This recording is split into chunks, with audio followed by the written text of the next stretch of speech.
Good morning, students. What we are going to learn today, I will tell you later. But before that, you have to observe the two types of sentences having same meaning. Okay. See, I have written here Ram killed Ravan. I have also written the translation Ram ने रावण को मारा. इसी sentence को हम दूसरे तरीके से भी बोल सकते हैं. Ravan was killed by Ram, right. Meaning same होता है, हमें पता चल जाता है कि भाई राम ने रावण को मारा. लेकिन उसका जो ट्रांसलेशन है देखिए, रावण राम के द्वारा मारा गया. हम कभी भी अपने डेली यूज़ में इस तरह के सेंटेंसेस नहीं बोलते हैं. हम क्या बोलेंगे? रावण मारा गया. किसके द्वारा मारा गया ऐसा नहीं बोलेंगे. या तो हम डायरेक्टली इस प्रकार का जो सेंटेंसेस होते हैं उसका ही प्रयोग करते हैं. ठीक है, समझ में आया?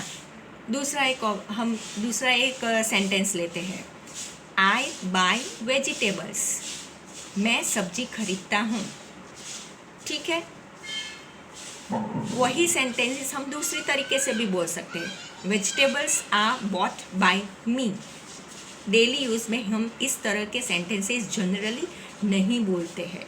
ठीक है, फिर भी दो तरीके का जो सेंटेंसेस है सेम मीनिंग कन्वे करता है, और हमें इस तरह का जो दूसरे प्रकार का जो सेंटेंसेस है वो सीखना है. क्यों सीखना है वो मैं आपको बाद में बताऊंगी. Okay, vegetables are bought by मी.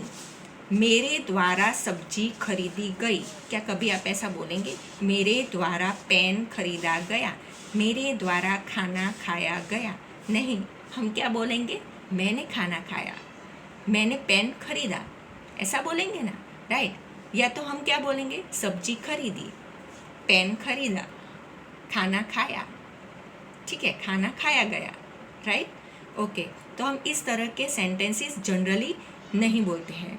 अब मेरे कहने का इंटेंशन क्या है वो हम देखते हैं. ओके, ये जो फर्स्ट टाइप ऑफ सेंटेंसेस हमने बोला, राम किल्ड रावण, आई बाय वेजिटेबल्स, ओके, इसको हम टेंसेस बोलेंगे.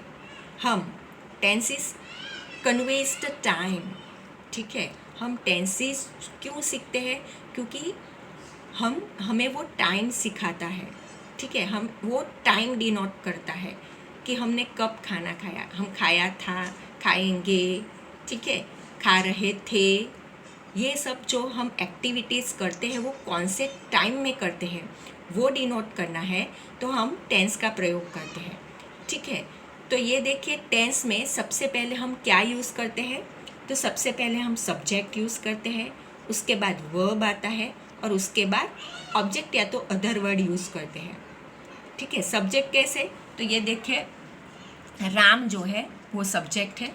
ठीक है, वर्ब यानी एक्शन डिनोट करता है कि राम ने किया क्या, तो वो वर्ब डिनोट करता है.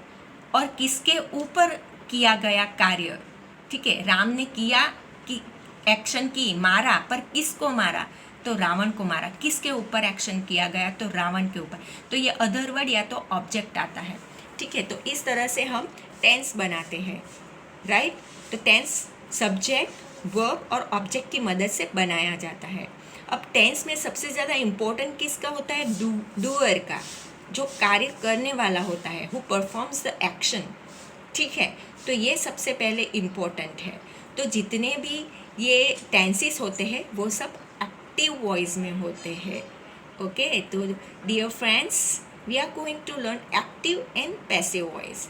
इसीलिए मैंने शुरुआत की थी दो प्रकार के अलग अलग सेंटेंसेस की. ठीक है, तो आपको पता चला कि हम जो सीधा सीधा बोलते हैं, टेंसेस का जो प्रयोग करते हैं, ठीक है, तो वो एक्टिव वॉइस माना जाता है. और उसको दूसरी तरीके से जो बोलना होता है, ठीक है, सीधी तरीके से नहीं बोलते हैं हम, जलेबी की तरह उसको घुमा घुमा के बोलते हैं, राइट. तो वो होता है पैसिव वॉइस. तो पैसिव वॉइस में हम करते क्या है? तो पैसिव वॉइस में जो सब्जेक्ट होता है वो ऑब्जेक्ट बन जाता है. ठीक है, मतलब सब्जेक्ट का जो स्थान होता है, यहाँ पे सब्जेक्ट का प्लेस जो होता है वो सबसे पहले ऑब्जेक्ट उसकी जगह ले लेता है. ठीक है, ये लोग क्या करते हैं? ये लोग है ना म्यूज़िकल चेयर खेलते हैं. ठीक है। तो म्यूजिकल चेयर में क्या होता है, सब्जेक्ट घूम घूम के पीछे चला जाता है और जो पीछे का ऑब्जेक्ट होता है वो घूम घूम के सबसे पहले आकर जल्दी जल्दी बैठ जाता है। ठीक है, ओके। उसके बाद यहाँ पे हमने वर्ब यूज़ किया है killed, Ram killed Ravan. Okay, तो रावण जो हुआ वो ऑब्जेक्ट की प्लेस ले लेगा, मतलब रावण पहले आ जाएगा। उसके बाद किड, तो यहाँ पे हम ऑक्सिलरी वर्ब यूज़ करते हैं, ऑक्सिलरी वर्ब। ठीक है, तो ऑक्सिलरी वर्ब में क्या होता है, टू बी के फॉर्म होते हैं, टू हैव के फॉर्म होते हैं। ठीक है, मॉडल वर्ब्स होते हैं, राइट। टू बी के फॉर्म क्या है, एम इज़ आर, वो प्रेजेंट के, वॉज वर, ये पास्ट के टू बी फॉर्म होते हैं। टू हैव के फॉर्म क्या होते हैं, प्रेजेंट के हैव एंड हैज़, और पास्ट के क्या होता है, हैड। तो ये यहाँ पे हम यूज़ करते हैं। उसके बाद V3 फॉर्म, वर्ब का जो थर्ड फॉर्म होता है उसको हम पास्ट पार्टिसिपल भी बोलते हैं। ठीक है, past participle form plus object, या तो यहाँ पे हम सब्जेक्ट भी लिख सकते हैं, सब्जेक्ट।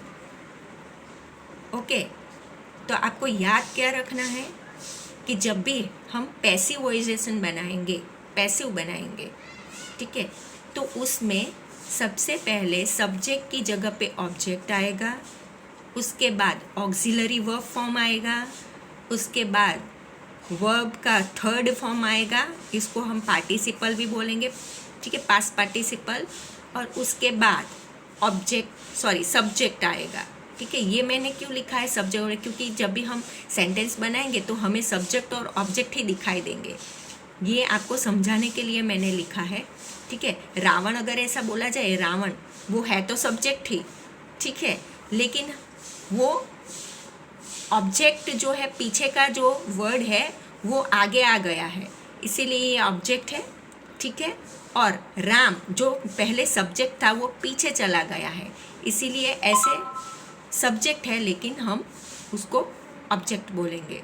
अंडरस्टूड? तो इतना कन्फ्यूज़न की कोई बात नहीं है, मैं आपको समझाऊंगी तो आपको तुरंत ही समझ में आ जाएगा।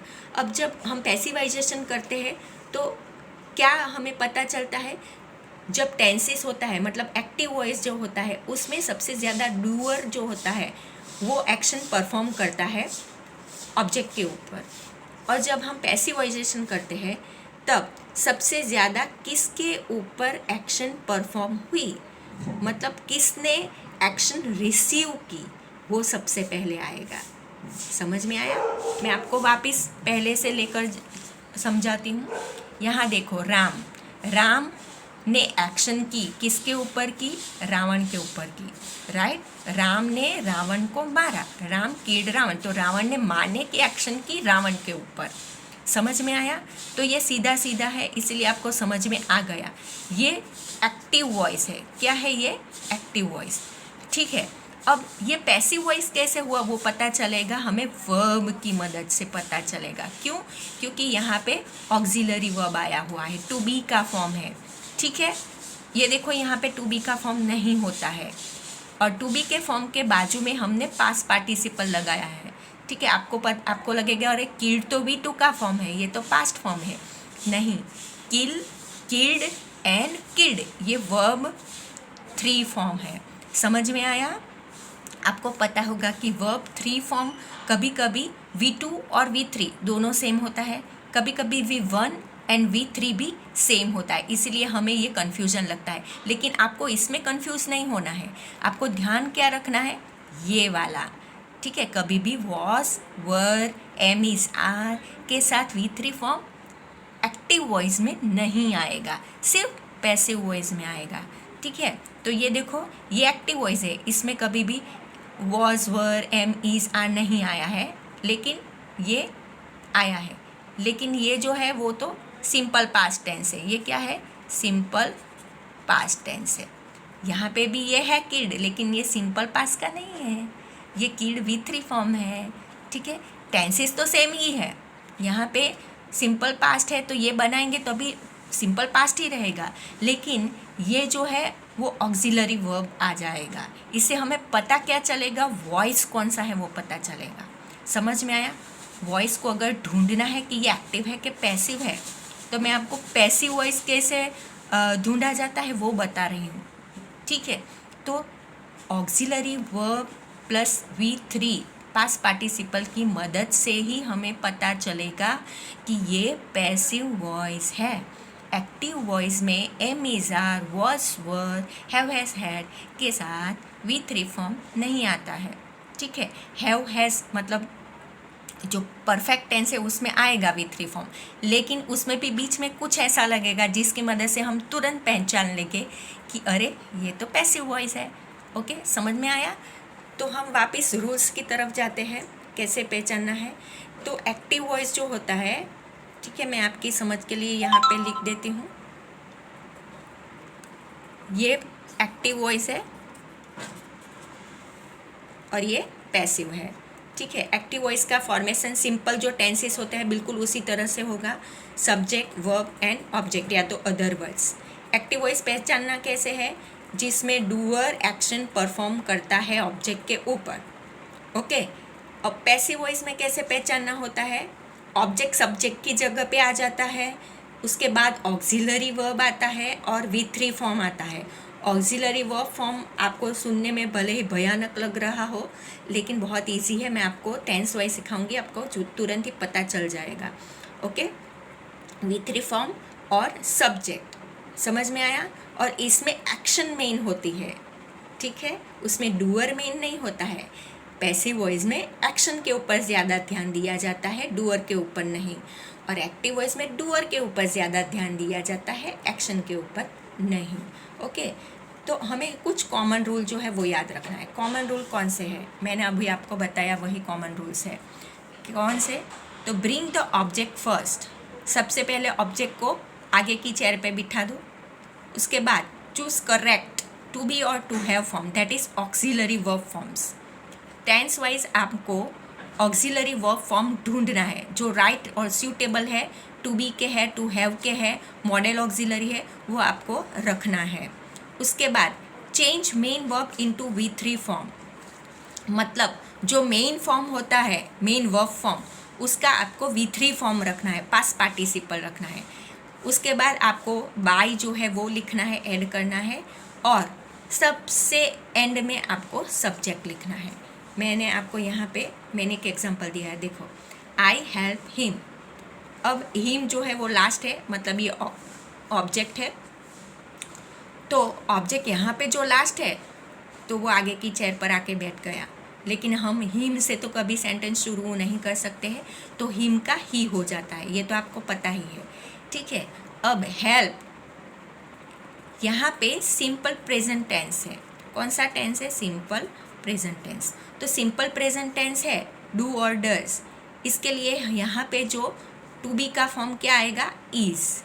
फिर ये जो है ये मेन वर्ब का V3 फॉर्म, उसके बाद हमने बाय लगाया और आई का हमने मी लगाया, ठीक है। ही का हिम होता है, आई का मी होता है, दे का देम होता है। इस तरह से आपको याद रखना है, वो मैं आपको बाद में बताऊंगी, ओके। तो अब हम टेंस वाइज सीखते हैं, ओके। तो first will start from simple present tense. हम सिंपल प्रेजेंट टेंस से शुरू करेंगे, okay. Simple present tense verb से ही पता चलता है कि ये सिंपल प्रेजेंट टेंस है, right. Ram kills Ravan, kills यहाँ पे डज लगा है, राइट। राम ने रावण को मारा, राम रावण को मारते हैं, राइट। तो किस एस लगा, तो इसके लिए यहाँ पे डज, मतलब सिंपल प्रेजेंट टेंस। अगर यहाँ पे सिंगुलर है राम, इसीलिए यहाँ पे डज लगा, लेकिन यहाँ पे राम एंड लक्ष्मण दोनों आ गए तो दो हो गए सब्जेक्ट हमारे, तो यहाँ से एस निकल जाएगा, सिर्फ किल्ड रहेगा, तो यहाँ पे डू लगेगा। समझ में आया। डू और डज किसके आधार पे चलता है, कौन से तरह का सब्जेक्ट है। सिंगुलर सब्जेक्ट है तो डज लगता है, अगर प्लूरल सब्जेक्ट है तो डू लगता है। तो यहाँ पे डज है, मतलब सिंपल प्रेजेंट टेंस। अगर सिंपल प्रेजेंट टेंस है तो रूल क्या है, Ravan is killed by Ram. क्या रूल है पैसिव वॉइस में, तो M is are plus V3। देखो